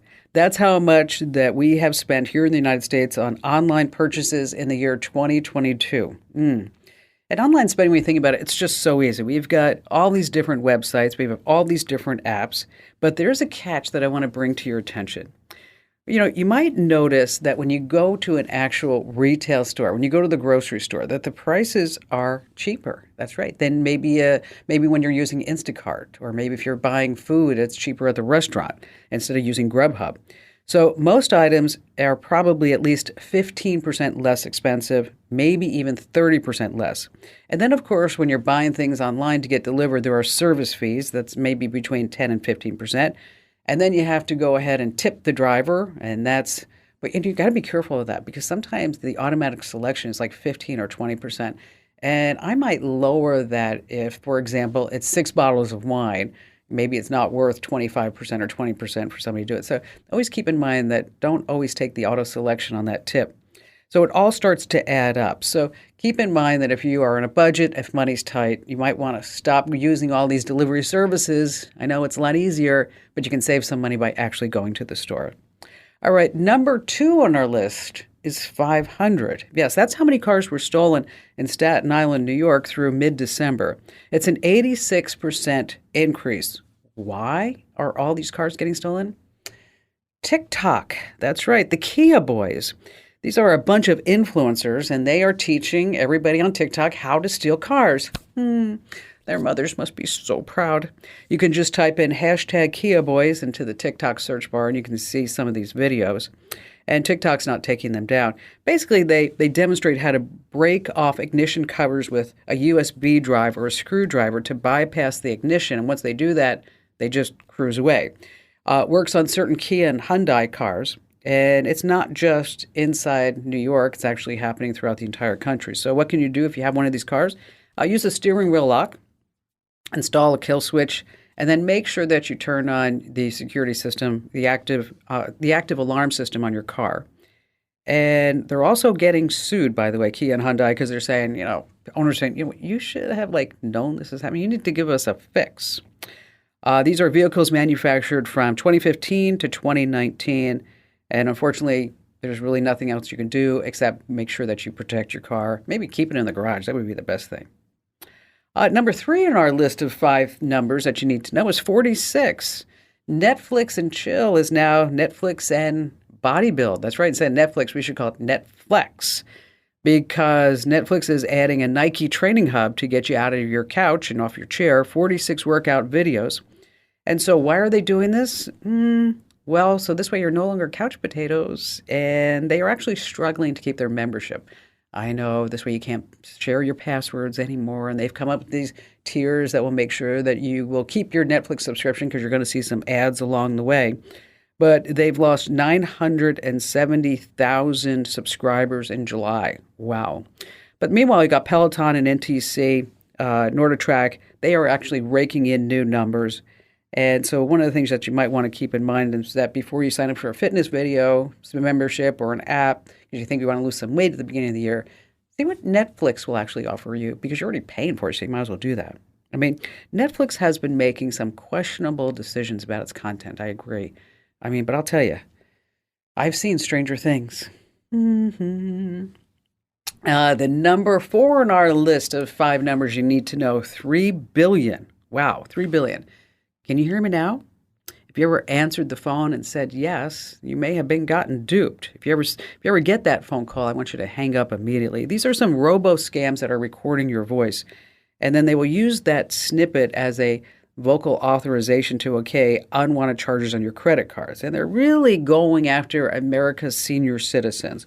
And that 3 billion numbers, well, that's how much has been doled out to fraudsters, largely based in call centers located in India. So search engine ads, malicious links are also on the top of the scams that you need to be aware of. Tech support scams have shot up 130% annually in the U.S. Worst thing you can do is go to Google and search online tech support. If you need help with anything, go to getkimshelp.com. These are my folks, getkimshelp.com. Once again, getkimshelp.com. Finally, number 5 on our list of numbers that you need to know is 70, as in 70%. You may not know this, but there's a hidden coupon page over at Amazon.com where you can save up to 70% on items. Just go to Amazon.com/coupons, and from there you find a whole bunch of deals. Like, for example, we took a look. There's a self-emptying vacuum cleaner. It's a Shark IQ. It's marked down from $200 to $300, and there's a $50 coupon for that. If you need a new laptop, you can save $60 on a HP Chromebooks that's priced at $230. A Samsung all-in-one soundbar, there's also a coupon for that. So the bottom line here is that before you buy any big ticket item, anything that's a big ticket to you, I want you to make sure you go to Amazon.com/coupons to see if there's a coupon there. I mean, especially for mustard. I mean, even if you wanted a discount on mustard, you know what they call those coupons? A poupon coupon. Get it? Great poupon. I know. All right, coming up, we have some quick tech steps you can take to make your 2023 better. And Amazon knows so much about you. It's scary how you can see it all. And of course, we have all of your phone calls. You have me, Kim Commando. Hey, if you haven't already, make sure that you enter to win our $500 gift card. That's right, 500 buckaroos. It could be yours. Enter to win right now over at commando.com/win. That's commando.com/win. All right, over the years, I have purchased so many items from one particular Etsy seller.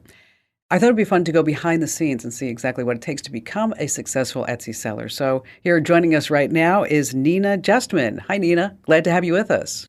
Hello, Kim. Pleasure to meet you. Now, how are you? Yes, finally we meet. Okay, well, here's the deal. Yes, Let me tell you, finally. folks, is that my husband loves to collect airline glasses, like the glasses that you'd have on United Airlines or TWA or Pan Am or Eastern Airlines, whatever it is. And then every night he'll have his gin and tonic with a lime in one of these glasses. But, over time they break. And so I went onto Etsy and I was trying to find these glasses. And I was like, lo and behold, I'm like, yes, here I am. I found it in the Divine Whimsy shop on Etsy. So I wrote Nina a note. I said, gave her the whole story. And I said, oh, my dad used to work for United Airlines. And so United Airlines glasses are really important to me. And then I started looking at all the other stuff that you're selling. And boy, Nina, you have this great little enterprise going. Well, my dad was in the antique business. So I was around old stuff all my young life. And then like when I was around 25, I just started really getting into the things that I was interested in, not the things that he was interested in. And it was always this sort of whimsical 60s, 70s, mostly actually earlier then. It was really mid-century, just all the Mad Men stuff, the airlines and Pez dispensers and advertising from the 60s and Captain Crunch and All the stuff that we kind of grew up with, that we were so fond of, that just seemed so wonderful to me. And I still think it's wonderful. And so, how do you find all these great things? Well, I mean, I had been collecting for a long time, and when I left my I would call it my other real job before this, I had had a lot of stuff already, and I thought, maybe it's time to downsize some of this. It's all so cool. And then I got down the rabbit hole of, going to garage sales and looking on eBay and looking on Mercari, and then Facebook Marketplace started, and people were just, this stuff was just everywhere. And so I just look around. I'm always looking, I'm always curating, I'm always trying to find something that is really cool and that's in good shape, but that I don't have to charge a fortune for, because most people are not collectors. They want, like you, they want to replace something that they love, and they don't want it to be like, oh my God, this is like I have to do an auction for this. It's going to be a big deal. Like no, most people don't want to do that. Yeah, I just want to buy it. But the thing that impressed me with you, and gosh, I've been buying stuff from you for, I guess, almost a year now, is that your customer service is tops. Because I remember that United Airlines glass. Now, you don't know me from Adam, and I don't know you, but I wrote you a note and I said, I'm really looking for United Airlines glass. And then you wrote me back. You said, hold on, I think I'm going to have one in a few days. Okay. And then you wrote me back, and then I bought the United Airlines. And that's what's so great about why I think you're successful, is that you care. You put that personal touch.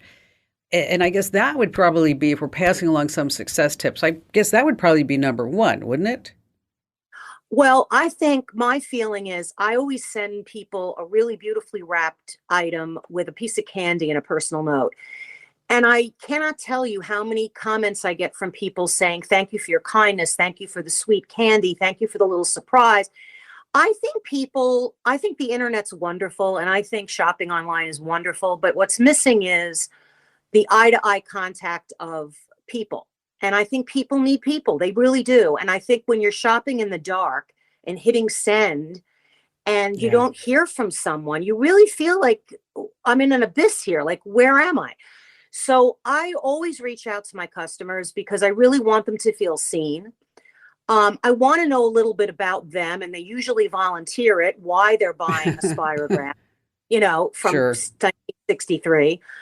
And it's sort of like, it's fun for both of us. And I think there's a lot of gratification in that communication. And I do think it's super important, and I don't think people are doing it enough. And I don't even think that a lot of people are doing it on Etsy, honestly, because I'm an Etsy shopper too. So I see how it goes even with other people besides me. But, and so, so what would be, so customer service, customer interaction, being present, being there as a person instead of just this anonymous store with a screen. What would be another success tip that you could pass along? Well, I think the other success tip is that you have to realize you're dealing on Etsy with an algorithm. So like, you could be at the bottom of that barrel for a year before you're going to start to see your numbers move up and your placement is better. I mean, I had crappy placement for a really long time, and that was not any fault of my own. It's just the way it is.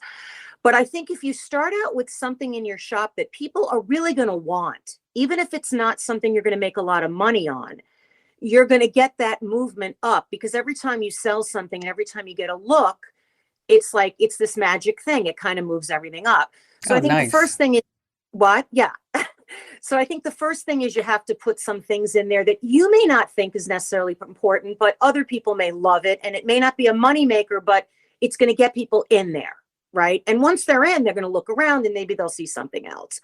So that's the one really important thing. And I always try to have things in my store like that, all the time. Some cutesy, cheap, fun, kooky thing that everybody wants. Like right now I have those little Santas where you pull the string and like his arms go out and in and out. Like people are just like loving those. I don't know what it is. It's like they can't have enough of them. So you do something like that. And then, you have to title things correctly. You have to make sure people can find what they're looking for. That's super important. Have you tried any sponsored ads? I don't do any sponsored ads, but I know Etsy does it for me. Sure. Etsy's now advertising And so if I sell something that they're advertising, they actually take a more piece of the action because they're sort of saying, well, we helped you with that, and that's fine. I mean, I've noticed that I'm in a lot of places now. So, I see my stuff out there. So it's obviously working. So kudos Well, to Etsy with that. Well, I think Etsy's fabulous. It gave a I voice do for too. so many people, versus having to, compete on eBay or set up a Facebook marketplace and set up your own website, which I always discourage people from because there's no traffic. If you build it, they will not come. You have to go where the people already are. I mean, that's Right. that's the bottom Right. line there. What percentage does Etsy take? Etsy takes like, oh God, this is a terribly embarrassing thing. I don't even know the answer to this question. I think for advertised items, they take like 12%. It's And not then I bad. think for unadvertised items, I think they take like 8 or 9%. So it's like, it's not terribly much, but you do find when you're doing your taxes at the end of the year, it really does all add up. I mean, you kind of, and they give that to you too, which is fantastic. They separate everything for you. But the thing that's interesting is like I never went into this thinking I was going to do this and it was going to be like a successful thing. I went into this as a total goof. Like I I was like, I want to have some fun. I want to do something I'm going to enjoy that I can do in my pajamas. And it just turned into something really fantastic. I wasn't really expecting that. So last time I looked, because I think you had 386 products for sale. Right. Yeah. It's kind of scary, actually, now that you're saying it out loud. That's a big inventory. It is. How many products? It is. How many products a day are you selling now?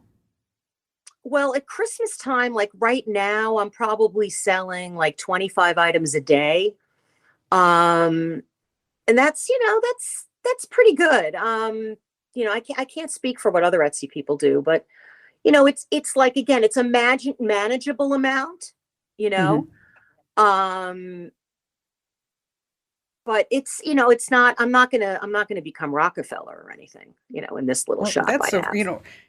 Hey, you never know. You might get more of those Santa pool Santas that you're like, I need to blow out 4,000 of them. Have you ever thought about actually putting in products other than memorabilia? Well, I make little art. I make little art things that I do also sell. And they're usually also, I call them nostalgia art pieces. So, it could be a collage of Mary Poppins using the actual real book and using a lot of vintage buttons and vintage jewelry and mixed media things sort of attached to it that make it kind of cute, or Cinderella. I try to do some nursery art, out of very old, like 1950s and 60s illustrations. Because I think the thing is we all love, and the reason I started to do that art was not just because I love to do that. That was like a labor of love for me. But it was also because I thought, if you love Mary Poppins and you grew up with her and you love the book, when you're 50, how do you still love her? So I thought, well, if you could make something that was art, that was Mary Poppins, then someone could buy it and hang it on the wall. And I actually had a woman do that and said, oh, this is going to be part of my Disney room. I have a Disney room, No, how cool is like, that? Yeah. So it's like, I try to do some art things like that are just for me, that I love. And I hope other people love too. But mostly it's just the nostalgia stuff. Yeah. So aside from the Pull Santas, what have been other surprising hits that you've had? I sell Lucky Strike cigarette tins. I think people are just obsessed with smoking. Now that we can't smoke any place anymore, young people just love smoking. They're just all about smoking. They're smoking vapes, but they still love cigarettes. Cigarette stuff is big. Right now, horoscope stuff is really big. Astronomy, Really? What's your sign? I sell a ton of glasses that have, Sagittarius on them or Aquarius on them. Things like that are really big. The airline stuff is always big. Anything outer space, like atomic era outer space stuff is big. Pre-Lost in Space, like Apollo era and atomic era space stuff is huge. Trying trying to think, oh goodness, what else? Dolls, a little Dolls. Mattel, little Kittle dolls. Those are one of my top sellers. And things from Wow. the Catskills are one of my top sellers. The Catskills? Really? Little viewers. Remember the little viewers that you'd get at a fancy hotel when you were little? They were like a little triangle thing, and your parents would take a picture at the table, and you'd look in the little viewer, and there your parents would be at the table at like the Fontainebleau in Miami or something.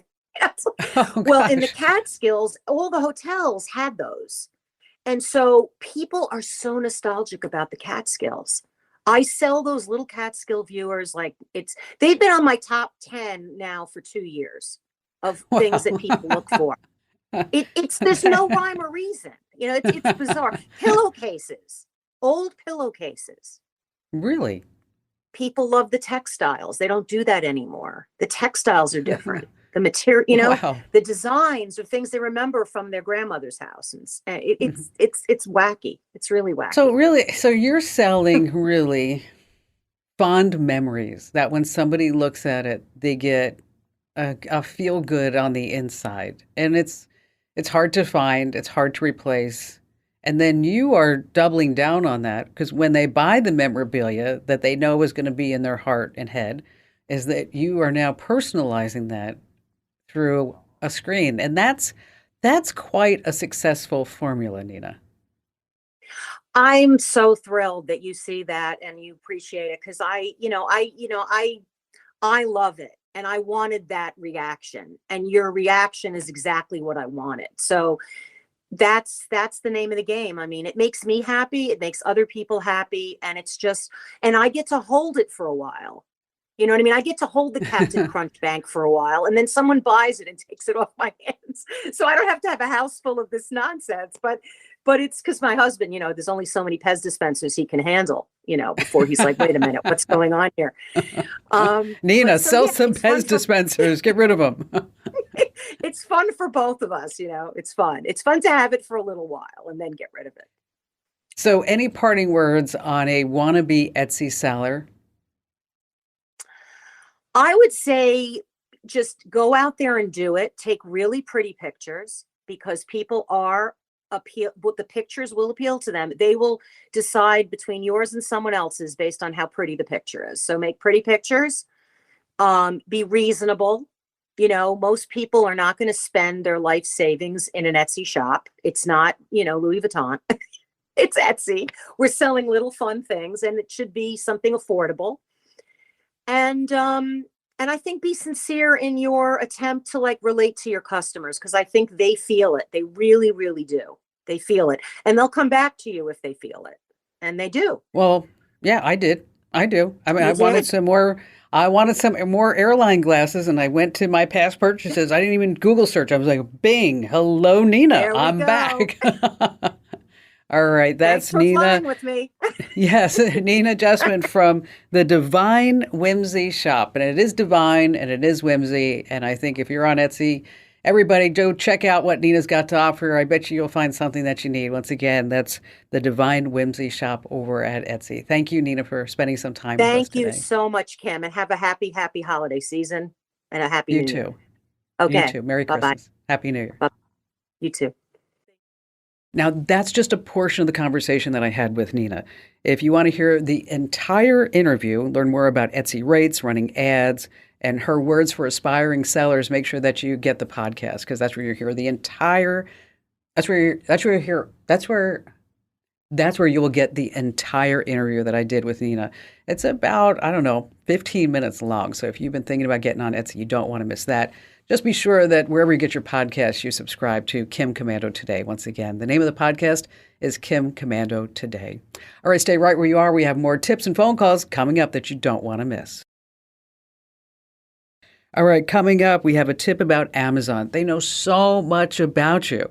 Is there a way that you can actually see what it is that they know? And then later on, some simple ways to avoid those things that some people do. You have a few glasses of wine, you have a few beers, and before you know it, you're drunk texting. All right, joining us right now here on the Kim Komando Show is our amazing content queen, Ali Seligman. So, Ali, have you made some New Year resolutions? Kim, this year I have realized I've been around for enough Januaries to realize I'm not changing my life in January. This is not the time. I'm tired. Just dealt with all the holidays. I'm just trying to get it together. If I can drink some water, awesome. Well, I had some lofty New Year resolutions last year. Yeah. I was going to learn 5 different foreign languages. Sure. I didn't learn them. I was going to ride my bike 5 times a week. Once. A lot of 5s for you. Yes. So I tried something. We're not going to wait until January. So December 1st, I said, I am going to walk 4 miles a day. Oh, good one. And you know what? I've done it every single day. Look at you. Since December 1st. And I can tell the difference. I mean, going up some of these hills that I go up, I can tell and so, but now my friends, my BFFs here, they said, God, you know what? You're have you lost weight? Stop. You don't need to lose weight. Here, eat something. And so, but now at 8 a.m. or 7 a.m., all the girls get the text together and we meet. And so now I've got my posse with me. How nice is that? What a nice way to start the day. My entourage. Yes, it is. And I found that if you don't do it first thing in the morning, you're never going to do it. Yeah. No. So that's why, I know we have these content meetings and I'm like, can we move it by 30 minutes? Oh, you're out walking. Okay. Yes, that's why. That's right. All right, so we're not going to change people's lives, but we are going to help them. Yeah. Correct? Yeah. This is not the time that you're going to learn 5 languages or, ride your bike 5 times a week, but you can do some little things to make the rest of your year better. Let's clean up your digital life. First, let's start with social media. How many people say, I spend too much time scrolling on my phone looking at nothing? I have an easy one for that. I'm not going to tell you to delete your account or deactivate it or even get rid of it. All you have to do is get the app off your home screen. So if you put it on a page way far back on your phone, or you can even hide apps so that you actually have to search to open it, it just adds in a little barrier so that you think twice before, do I really need to look at Instagram again today? So hide those apps. Well, one of the things that has just happened in my life is that I have shown Barry Instagram Reels. Oh, no. Okay. He's never seen Instagram Reels. So it's we're scrolling through. He's like, look at that fighter jet. Look at this golden retriever. Until finally I'm like, dude, okay, I'm putting my phone down. Okay, he's addicted. No more Instagram Reels. Yes. They know how to get you and they know how to suck you in. So yes, just don't open the app if you want to save some time. What should you replace it with? This is always one of my goals. Read more. And this is one of the smartest things I did last year. In the fall, I decided, you know what? I'm sick of scrolling. What can I have on my phone for when I just want to, pick it up or I'm waiting? And so I downloaded the Kindle app. I read books on the Kindle app. I never really thought put it on your phone too. The nice thing is it syncs. And so say I'm waiting in line somewhere and I read a few pages of my book. Well, when I open it up on my Kindle later, it goes right to the page where I need to start from. And it's just so nice. And you feel really, you can feel kind of smug that I'm reading. Yes. What are you doing? So what kind of books are you reading? I'm a big fiction reader. Right now I'm reading a book about a scientist, a fiction book. That's very good. Because, I really think we should start a book club. A book club sounds great. We talked about that at one of our meetings. And so maybe you should be in charge of the book club. Okay, Commando Book Club, we'll do it. All right. So, and if anybody listening, if you have any recommendations for books that we should put in our book club, make sure that you just send it to us on social or wherever you want to do that. Sounds great. Next up, Al. Then this is a little safety tip. If you have never updated the emergency contact info in your phone, if you've never put it in or it's been a really long time, go do it. It'll take you, 3 minutes. And this is another thing where you feel like, good for me. I accomplished something. Yeah. This is a tip I gave on the Friday Kim Commander Today podcast. If you don't listen to it, we have lots of fun and we give some good tips. And this is my kind of hack for feeling better about my life when I open up my computer. When's the last time you cleaned your desktop? It's awful. It's atrocious. I mean, literally, because after you did this tip on the podcast, I looked at it, I'm like, Allie, she's talking to you, Kim Commando. I mean, that's it. I knew. I saw right through you. Yeah, you probably save all your files there. So many screenshots that you don't need. So clean it up. It'll take you, I don't know, maybe 5 minutes if you have a lot of stuff. It doesn't take long. And then every time you open your computer, you'll feel so much better about yourself. Little bonus, if you have monitors and not just a laptop, dust them, because I bet you never do, and they're disgusting. Now, one of the things that I did when I did clean my desktop is I made a folder and I just said junk. So if I wasn't sure that I wanted to actually delete it, I just drug it into the little junk folder, and then I figure, you know what? If I never open the junk folder for the next 6 months, then I can. That is a great tip. I do the same thing. I usually call the folder clean, and that's where I clean up. I drag all the stuff that I don't know what to do with, or I know I maybe need it, but I don't want to sort it. I just put it in the clean folder. It's funny when you open up and realize, oh, I have like 4 clean folders. Okay. That's deep clean. That's deep clean. We'll get into that in the spring. Yes. Finally, on my list, zero your inbox. I firmly believe at least once a year, we all deserve to see zero in our inbox. Now, I am not telling you to go through and clean out every email. Nobody has time. So here's what you do. This is Kim's tip that, seriously, Kim, the first time you told me this, I had like a, oh my gosh, you can do that? Reaction. So instead of going through every individual email, you just archive your inbox at the beginning of the year. If somebody really wants to reach you, if it's urgent, they'll email you again. So archive those emails, they will. Then you're at zero. But I'll tell you what I really like now is that I use Apple Mail. And I know this has been available in Gmail forever, but for some reason, Apple just decided to turn it on recently with the latest iOS update. Is that now it comes up and it says, follow? Oh, I like that. Automatically. Yeah. And you're like, yeah, I like that too. Wow, that's great. Because this way you're like, they did not write me back. So in case you're wondering, like, all of a sudden I'm remembering stuff from like 3 months ago, you're like, dang. She's got a better memory, 2023. That's it. Yeah, she is. But, one of the things that I do buy every year is a honest-to-gosh book. And the last time I bought it was in Soho last year. And it's a book out of Denmark, and it's called Notum. And it has every day of the week already done. So it's like one of those bullet journals, but you don't have to write out the bullet journal. Oh, it's so sweet. And so what I can do is that I really trained myself over the last year. So like if Allie, if you say, you know what, that'll be done by Tuesday, is that I go to the next week on Tuesday and say, here, check with Allie on da-da-da-da-da. Good tip. Good tip. I know. It's very old school, pen and pencil. It works. That's just the way it is. All right. Of course, these are all going to be over at the website, this will be right? your January plan. Pick one, pick two, and you'll feel a little bit better about yourself, I promise. And so, Allie, what do you think is the best New Year's resolution? Uh-oh. What's that? 4K. Oh, sorry. I know. Sorry about that. Okay. All right. Thanks, Al. We'll see you soon.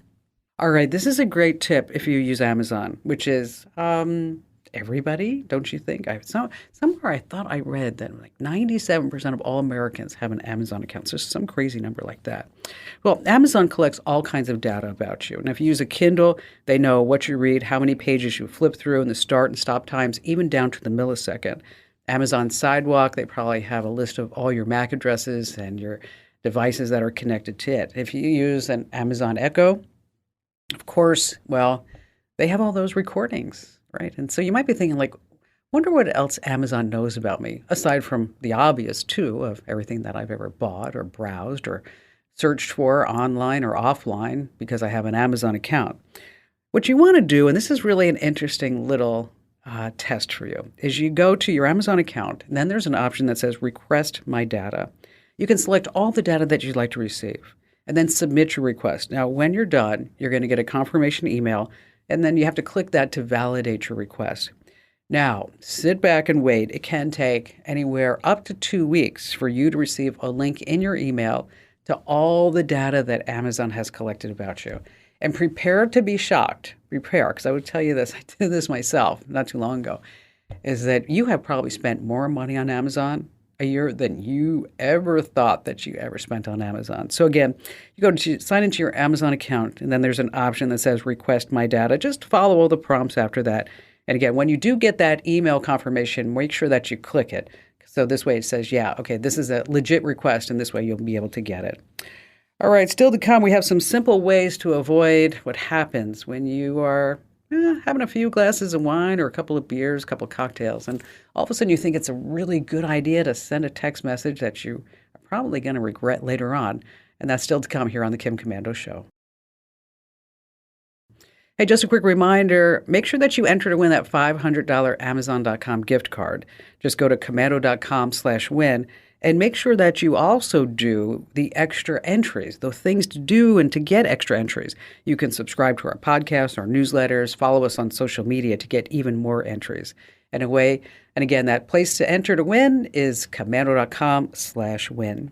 Brenna in Plymouth, Massachusetts. Hi, Brenna. Hello, Kim. How are you? Happy New Year. I'm great. Happy New Year to you. What's going on? Kim, recently I got the thick envelope from Xfinity in the mail, which means they're including their documents for all the increase in the rates, And one of the things that's gone up again is the modem router device, and the monthly rental fee now is up to $15 a month. Oh, wow. And I've decided, and I've asked some of my friends, hey, do you rent or, have you bought your own? And I'm amazed at how many people don't even realize they're renting it, and then they don't realize how much it costs. So I've decided I want to go out, I want to replace it. I've done a little, read some of your columns, did a little internet research, and I know that you have to get one that's compatible with your internet service provider. I also have voice, so I need one that's compatible with voice. And I also have like 800 megabytes, so I know I need one that supports at least that speed. Outside of that, Kim, is there anything else? Is there a certain manufacturer that you recommend over others? Is there anything else that I should be looking for? Well, first of all, I'm really glad that you called in because, as you mentioned, a lot of folks, they don't even look at their internet bills. And then they're surprised to see, oh, gosh, I'm spending $120, $140 a year on a router modem. What is that going on? And so this is a great reminder that you shouldn't be renting because in the long run, if you shop around, you're going to find, modem routers that sell for about $100 a pop. And you're going to save money by buying a device. So what you want to do is we have a couple of tips on the website. I'll shoot over to you, Brenna. But you want to make sure that you're buying what's called a DOCSIS 3.0 or 3.1 modem. And as you said, too, it should be compatible with Xfinity. They might have a list on their website of compatible modems. And, you don't have to feel like you need to buy a combination router modem unit. Actually, when you go separately, when you get the two different devices, it gives you a lot more flexibility in your setup. And so you really want to buy the separate ones. And so with the modem, you're going to buy a modem with a router. And then the router will also give you some flexibilities as far as where you want to put different access points, different repeaters. If you're going to go with a mesh network, how big's your house? It's small. It's it's an old New England home. It's not that big. My grandfather built it. So how cool is that? Yeah. He built it in 1940. Got the logging for it from going in the woods after a tornado. A hurricane hit in the area and stuff, and just would bring it to the local furniture factories and make it into wood, and that's how he built his house. Wow, what a great story. Now, did you grow up in that house too? I did not, but when my grandmother lived in that house, my dad did. He grew up in that house, and my grandmom died when she was 92, and when she passed away, I bought the house from the estate, so somebody from our family, built the house and has been living in it since 1940. Wow, I love that story. You should write that down and put that on a YouTube video and with pictures and all kinds of little fun facts about the house at some point. And I think a lot of people would be interested in that. But anyway, back to your modem and your router. So you're going to buy a modem, you're going to buy a router, And it'll give you, as I said, some options so you're not just stuck. And we're going to shoot you over a link over at commando.com about the modems. And also we have something called a router quiz. And so if you go to commando.com/router quiz, that's where you can say this is how big the house is. And then we're going to recommend the router specific for your home. And again, so you need a modem. And again, we have a list of all the recommended modems on our website. And then for a specific networking recommendation for your home, what a great home it must be, is head over to commando.com/router quiz. And thank you for your call. Hey, if you haven't already, make sure that you check your internet service bills for any activation fees, equipment fees like we just talked about, installation fees. There may be contract termination fees, late payment fees, data overage fees, upgrade fees, and they go on and on. And if you're not careful, your bill just can start creeping up a little bit every month until you're like, whoa, what happened? One of the things that you can do if you know you're going to have a few cocktails is put your phone on Do Not Disturb. And this is going to block all the incoming texts and calls. But if that's not enough, there's an app called Off the Grid. It locks your phone down for the time period that you specify. So if the party starts at 8, you can lock your phone from 8 p.m. to 8 a.m. And another app called Insight Timer works the same way. But the people who you want to talk to and get through an emergency, say your kids, your spouse, your partner, whatever, your mom, they can still go ahead and get through. Hey, do me a favor. Make sure that you tell 3 people about our show and our podcast because knowledge is power. And if you need more information, hit the website. That's commando.com with a K, of course.